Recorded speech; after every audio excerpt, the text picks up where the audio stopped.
Après mon bac, alors que beaucoup de mes amis entraient dans les plus belles années de leur vie parce qu'ils allaient pouvoir sortir tous les soirs de la semaine, j'étais pas aussi fêtard que ça, et au moins pour deux raisons. D'abord parce que j'étais quelqu'un de plutôt introverti qui n'a jamais pris énormément de plaisir à aller en boîte par exemple. Ensuite parce que j'étais aussi obsédé par d'autres thématiques, d'autres centres d'intérêt, et en particulier par le processus d'écriture.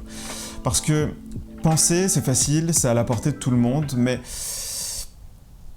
pouvoir exprimer ses pensées de façon claire, précise, concise, avec fluidité, avec aisance, c'est là où il y a beaucoup de boulot. Donc pendant mes années de fac, j'ai passé l'essentiel de mon temps libre à regarder des interviews ou des documentaires sur des écrivains pour essayer d'entrer dans leur tête, pour essayer de comprendre comment de simples idées, immatérielles par définition, arrivaient à nous embarquer dans un univers, dans un réel construit, dans un travail créatif. Et surtout, ce que je me demandais, c'est où est-ce qu'ils allaient chercher leur endurance? Parce que pour moi, l'écriture, c'était bien quand tu avais des choses à dire, mais quand tu n'avais pas grand-chose à dire, c'était un cauchemar. C'était la fameuse angoisse de la page blanche.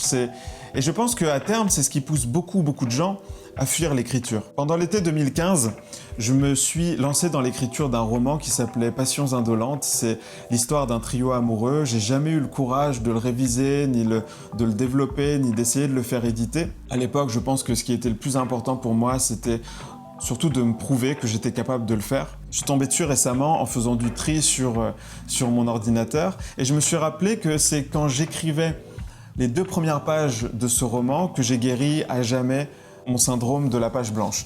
Depuis le jour où j'ai terminé la 2e page de ce roman, je savais que plus jamais je ne connaîtrais l'angoisse de la page blanche. Que j'écrive dans mon carnet, que j'écrive un article, une nouvelle, un script pour une vidéo, une dissertation à la fac, je n'ai plus jamais connu le manque d'inspiration depuis. Et donc l'objectif de cette vidéo, c'est de partager avec toi le merveilleux conseil d'Hemingway, cette astuce géniale que j'ai découvert il y a à peu près 5 ans.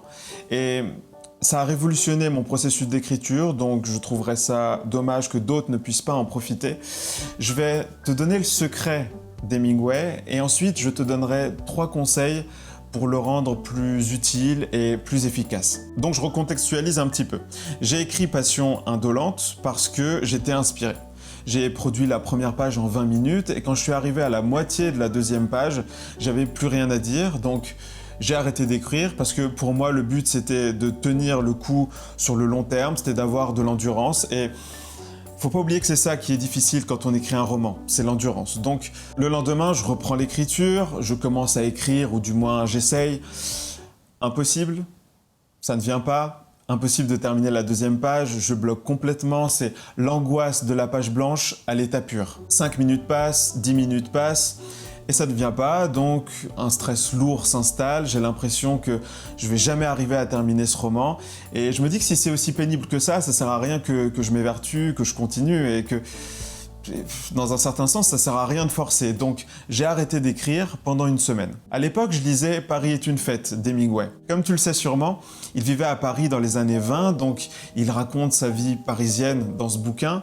Il avait 25 ans à peu près, et il travaillait déjà beaucoup. Il passait l'essentiel de ses matinées à travailler dans les cafés, dans les brasseries, et à plusieurs endroits de son récit, il décrit un petit peu son processus d'écriture. Il avait plein de petits rituels très intéressants. Lisez le livre si vous voulez en savoir plus. Mais il y a 3 lignes qui m'ont beaucoup plus intéressé que les autres parce qu'elles venaient répondre directement à un problème que j'avais, c'est-à-dire l'angoisse de la page blanche. Je vous lis l'extrait.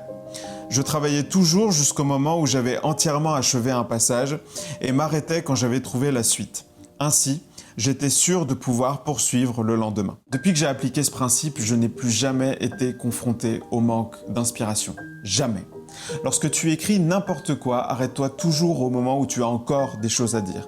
N'arrête jamais si tu ne connais pas la suite de ce que tu vas écrire. L'angoisse de la page blanche, c'est l'angoisse de ne pas savoir quoi écrire, et surtout de ne pas savoir par quoi commencer. Mais si tu fais en sorte de toujours savoir par où entrer dans l'écriture, alors tu éradiques complètement la panne d'inspiration. Parce que c'est le fait de reprendre l'écriture qui est difficile, mais une fois que tu as commencé, tu as juste à te laisser porter. Maintenant, j'aimerais quand même ajouter 3 choses qui permettent à cette idée d'être plus je pense, beaucoup plus efficaces et qui ne sont pas détaillés par Hemingway. D'abord, quand tu finis ta séance d'écriture, essaye toujours de prendre note de la suite que tu veux donner à ton récit.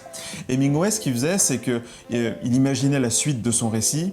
Il rangeait ses affaires et une fois qu'il avait rangé ses affaires, il allait passer ses après-midi à l'hippodrome par exemple, parce qu'il était un petit peu accro aux paris sportifs.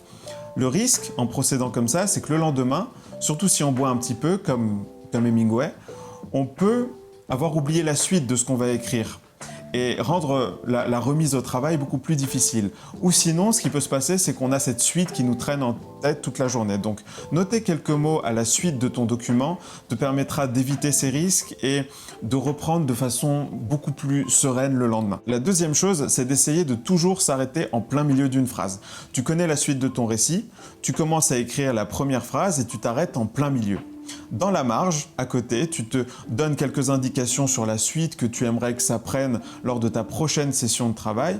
Et tu vas me dire pourquoi faire ça? Parce que le lendemain, non seulement tu vas savoir dans quelle direction tu vas, mais en plus tu vas t'épargner la pression de la première phrase. Pour te mettre à écrire, tu auras juste à terminer la phrase que tu avais interrompue la veille et la première phrase entraînera la deuxième, puis la troisième, la quatrième. La dernière chose, c'est que ce conseil d'Hemingway, on peut le généraliser à la conduite de ses projets au sens large. À chaque fois que je termine un projet, je fais toujours en sorte de ne pas m'arrêter de travailler avant de savoir ce que sera le sujet de la prochaine vidéo.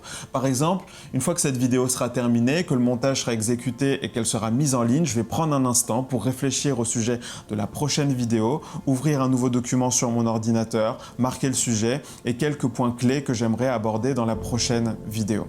Et du coup, quand demain je me mettrai à la préparer, ce sera beaucoup plus facile pour moi de me mettre au travail que si, en plus de faire le plan de ma vidéo, je devais en plus penser à un sujet. Bon, tu connais presque tous les secrets d'Hemingway.